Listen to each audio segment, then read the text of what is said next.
લોકસભા બેઠક ભરૂચમાં ભાજપના ધારાસભ્ય દ્વારા ગુંડાગીરી કરી પત્રકારો અને કાર્યકર્તાઓ સાથે ગાળમગાળી કરી માર મારવાની ધમકી આપ્યાના વિડીયો વાયરલ થયા છે।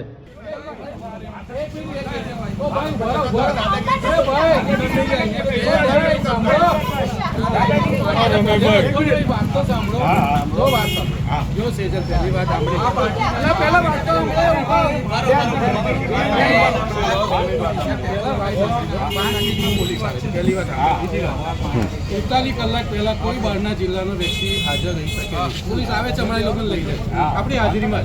તમારે કોઈ દાદાગીરી કરતું હોય ને તો મહેરબાની કરીને મર્યાદા મને નહીં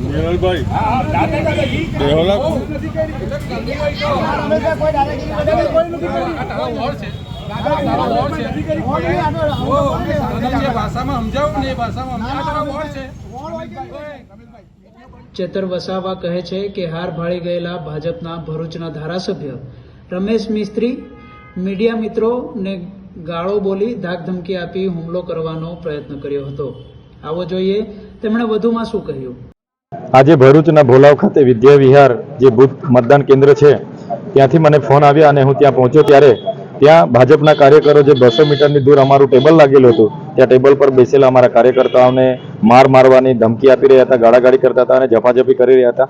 આ દરમિયાન એમના અહીંના ધારાસભ્ય રમેશભાઈ મિસ્ત્રી અને જિલ્લા પંચાયતના પ્રમુખ ધર્મેશ મિસ્ત્રી ત્યાં અમારા લોકો સાથે પણ ધક્કામુક્કી કરતા હતા અને સાથે સાથે જે ચોથું સ્તંભ છે લોકશાહીનું એ પત્રકાર મિત્રોને પણ અટકાવી રહ્યા હતા, ધમકાવી રહ્યા હતા અને ગાળાગાળી કરતા હતા, જોવા જેવી થશે એવી વાતો કરતા હતા।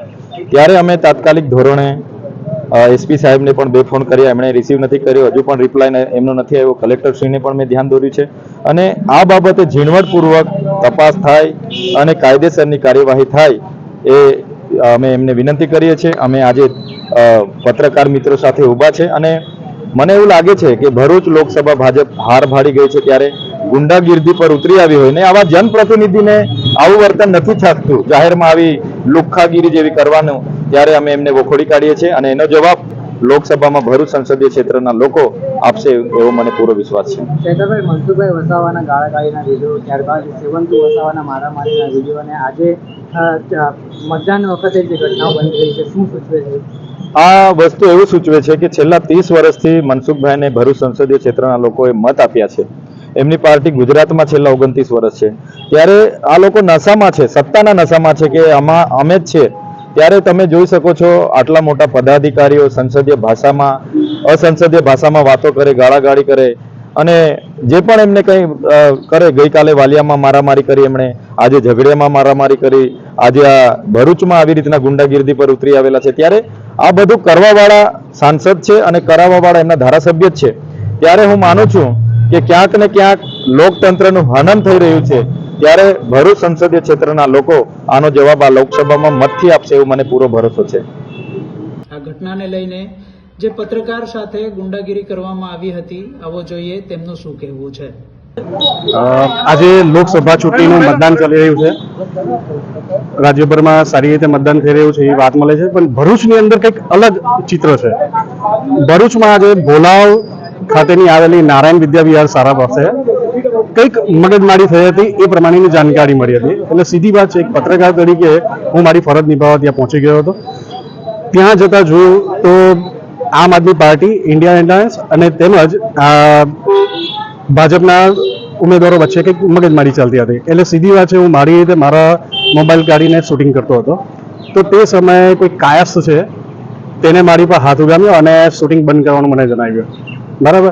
ત્યારબાદ થોડી એમ તેમ બધી મગજમારી ચાલતી હતી, પણ ત્યારબાદ પછી ભરૂચના ધારાસભ્ય રમેશભાઈ મિસ્ત્રી ત્યાં આવી પહોંચ્યા અને એમને પણ બધી ચર્ચાઓ ચાલતી હતી આમ આદમી પાર્ટીના લોકો સાથે। તો હું મારું કામ કરતો હતો, સીધી વાત છે કે પત્રકારનું પોતાનું કામ કરે, એટલે હું મારી રીતે મારું કામ કરતો હતો। તો તે સમયે કે રમેશભાઈને કોઈ કીધું કે આપણે મોબાઈલ શૂટિંગ કરે છે, એટલે એ તરત જ મારી પાસે હાથ ઉગામ્યો ને એવું કીધું કે ફોન બંધ કરકે, શૂટિંગ બંધ કરકે, અને બંધ કરી નહીં તો હું અમને જોવા જેવી કરી નાખીશ કે આમને તેમ લઈને મને ધમકાવવા માંડ્યા। મારા હાથમાંથી મોબાઈલ છીનવીને બંધ કરવાની કોશિશ કરી અને ખરેખર જોવા જઈએ ને તો એક ધારાસભ્ય તરીકે અશોભનીય વર્તન જે કહી શકાય એ પ્રમાણે તમામ જ એમણે કરેલું છે, બરાબર।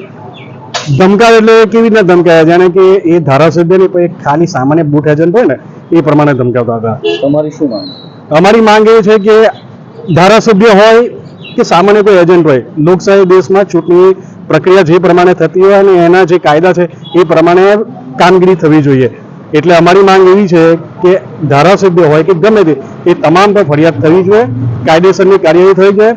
જિલ્લા એસપી, જિલ્લા ચૂંટણી અધિકારી, રાજ્ય ચૂંટણી અધિકારી, કેન્દ્રીય ચૂંટણી અધિકારી સહિતના જેટલી જગ્યાએ અમે આપી શકે એ જગ્યાએ અત્યારે ફરિયાદ આપીએ છીએ અને આ લોકો પર વહેલામાં વહેલી તકે ફરિયાદ દાખલ થાય અને કાયદેસરની કાર્યવાહી થાય એ પ્રકારની અમે માંગ કરીએ છીએ. ડિસિઝન ન્યૂઝના બીજા વિડીયો જોવા માટે ચેનલ સબસ્ક્રાઇબ કરો અને બેલ આઇકન બટન પર જઈ ક્લિક કરો. સ્વતંત્ર અને આઝાદ પત્રકારત્વની મદદ કરવા નીચે આપેલા થેન્ક્સ બટન પર જઈ ક્લિક કરો. મદદની કિંમત નિશ્ચિત કરો અને ડિસિઝન ન્યૂઝની આ સફરમાં અમારા સાથી બનો.